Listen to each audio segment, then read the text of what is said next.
Hello বন্ধুরা, মৈনাক চলে এলাম নতুন একটা ভিডিওতে। আজকের এই ভিডিওতে একটা ব্যাপার নিয়ে কথা বলবো। এই যে অনেক দিন ধরে আমি টিআরপি নিয়ে যখন ভিডিও করি, একটা কথা বলি, সোশ্যাল মিডিয়ায় কিন্তু জিতু কামালকে নিয়ে একটা হেট্রেড অনেক অডিয়েন্স কিন্তু তৈরি করছে। অনেক অডিয়েন্স কিন্তু জিতু কামালের ছবি মর্ফ করছে। এবার এক্স্যাক্টলি কোথা থেকে কি বৃত্তান্ত হচ্ছে আমি ব্যাপারটা সম্পর্কে অতটা জানতাম না। তো ফাইনালি আমার কাছে বেশ কিছু ছবি এসেছে যেগুলো তোমাদেরকে দেখাবো। এছাড়াও জিতু কামাল তার এগেনস্টে এই যে লাগাতার ট্রোল হয়ে যাওয়া এত ট্রোলিং, সেটা নিয়ে সে ফাইনালি মুখ খুলেছেন, সেটাও তোমাদেরকে আজকের এই ভিডিওতে জানাবো। সবার ফার্স্টে তোমাদেরকে অনুরোধ করব, তোমাদের যদি এই ভিডিওটা ভালো লাগে ভিডিওতে একটা লাইক করো, কমেন্ট করে তোমাদের মতামত অবশ্যই জানিও এবং চ্যানেলে প্রথমবার হয়ে থাকলে চ্যানেলটাকে সাবস্ক্রাইব করে দিও। সবার ফার্স্টে দেখো, এই যে টিআরপি নিয়ে একটা ব্যাপার ঘটেছিল, টিআরপি কমছে, টিআরপি আসছে না, তখন আমি একটা ব্যাপার জানিয়েছিলাম যে এই যে সোশ্যাল মিডিয়া জুড়ে এত নেগেটিভিটি করা হচ্ছে, এর ফলে কিন্তু অনেক অডিয়েন্স এই ধারাবাহিকটা থেকে মুখ সরিয়ে নিয়েছে এবং এই ধারাবাহিকটা কিন্তু দেখছে না। আমি স্ক্রিনে তোমাদেরকে বেশ কিছু ফটো অ্যাটাচ করে দিচ্ছি, এই ফটোগুলো জাস্ট তোমরা দেখো। মানে রীতিমতো একটা ফেসবুকে গ্রুপ খোলা হয়েছে, সেই গ্রুপে জিতু কামালের হেটার্সরা যুক্ত হয়েছেন এবং তার ছবিকে রীতিমতো মরফিং করা হচ্ছে। মানে তার ছবি মহিলাদের মুখে, মানে মহিলাদের বডি, সেখানে জিতু কামালের মুখ পেস্ট করে দেওয়া হচ্ছে, বা জিতু কামালের মুখ চোখের এমন এক্সপ্রেশন এআই জেনারেট করে তৈরি করে ফেলা হচ্ছে, যেটার কারণে একটা মানুষের সম্মানহানি হচ্ছে। আমি জানি না যারা সোশ্যাল মিডিয়া ব্যবহার করছেন, রীতিমতো একটু কমন সেন্স নিয়ে ব্যবহার করা উচিত। আজকে যাকে তাকে আপনি যা তা বলতে পারেন না। আপনার জিতু কামালকে খারাপ লাগতেই পারে, এটা সম্পূর্ণ আপনাদের ব্যাপার, কিন্তু তাই বলে তার ছবিকে মর্ফ করব, এআই জেনারেট করে তার ছবির এক্সপ্রেশন চেঞ্জ করব, মহিলাদের বডিতে তার ছবি চিপকে দেব, এগুলো কি ধরনের নোংরামি? যখন মোবাইল ব্যবহার করছেন তখন এটুকু তো জানবো একটা বেসিক নলেজ আপনাদের মধ্যে রয়েছে নাকি সেটাও নেই।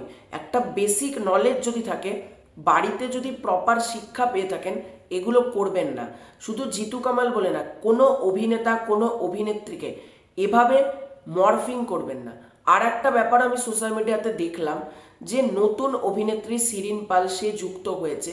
সে যুক্ত হয়তো আমি বলেছিলাম টিআরপির বিশেষ কিছু পরিবর্তন হবে না, কারণ সে একটা নতুন মুখ।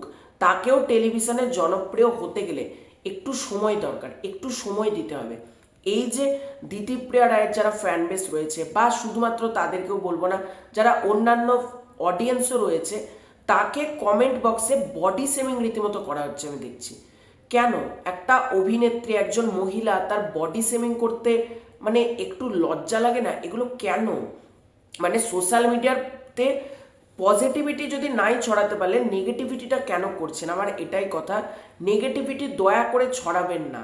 এবারে পুরো ব্যাপারটাকে নিয়ে জিতু কামাল কি বলছেন, চলো ঝট করে তোমাদেরকে একবার পড়ে শোনায়। জিতু কামাল সে ফেসবুকে পোস্ট করেছেন, এক নতুনের সঙ্গে কাজ করার জন্য যদি জিতু কামাল হেটার্স গ্রুপ খোলা হয়, এ তো আমার সৌভাগ্যের। অনেক ভালোবাসা পেয়েছি আর পাচ্ছি, আর ভবিষ্যতেও অনেক ভালোবাসা আশীর্বাদ পাবো। মাকে দেখালাম, বলল তোকে শাড়ি পরে বেশ ভালোই লাগছে। তো সত্যিই বলছি, একটু ঘৃণা একটু তাচ্ছিল্য তো প্রয়োজন জীবনে, তা না হলে জীবন রঙিন হবে কি করে? তবে এটা তাচ্ছিল্য কিনা জানি না, একজন পুরুষকে মহিলা বানালে অথবা একজন পুরুষকে মহিলাকে পুরুষ বানালে অপমানের কি আছে? আমরা তো সমান সমান, আমরা প্রত্যেকে অর্ধ নারীশ্বর। এই গ্রুপটার 20 জন মেম্বার, কন্টেন্টগুলো বেশ ভালোই করছে। বেশ ভালো কি, খুবই ভালো। একটু লোকজনের গ্রুপ জয়েন করতে হবে বলে আর কি, চালিয়ে যাও ভাই আমার, অনেক অনেক শুভকামনা বলে গ্রুপের লিঙ্কটা তিনি পোস্ট করেন।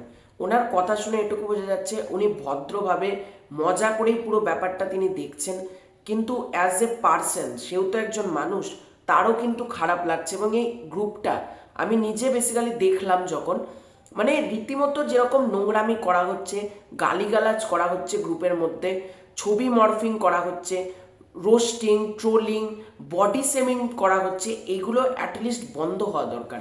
এবং এগুলো যতদিন চলতে থাকবে, অভিনয় জগৎ হোক বা যে কোনো ইন্ডাস্ট্রি, যে কোনো মাধ্যম হোক না কেন, কোনো দিন কিন্তু উন্নতি আসবে না। এগুলো ইমিডিয়েটলি বন্ধ হওয়া দরকার। আর আমি বলবো যারা এটার সাথে যুক্ত, প্লিজ এটা বন্ধ করুন। এগুলো কিন্তু সাইবার ক্রাইমে যদি যায় একবার কোনো অভিনেতা অভিনেত্রী, আপনাদের কিন্তু যাবজ্জীবন কারাদণ্ড পর্যন্ত হতে পারে সাইবার ক্রাইমের আওতায় যদি এটাকে ফেলা হয়। তো তোমাদের এই পুরো ব্যাপারটাকে নিয়ে কি মতামত কমেন্ট করে জানিও। চ্যানেলে প্রথমবার হয়ে থাকলে চ্যানেলটাকে সাবস্ক্রাইব করে দিও। খুব শীঘ্র দেখা হচ্ছে নতুন কোনো ভিডিওতে, ততক্ষণের জন্য বাই বাই।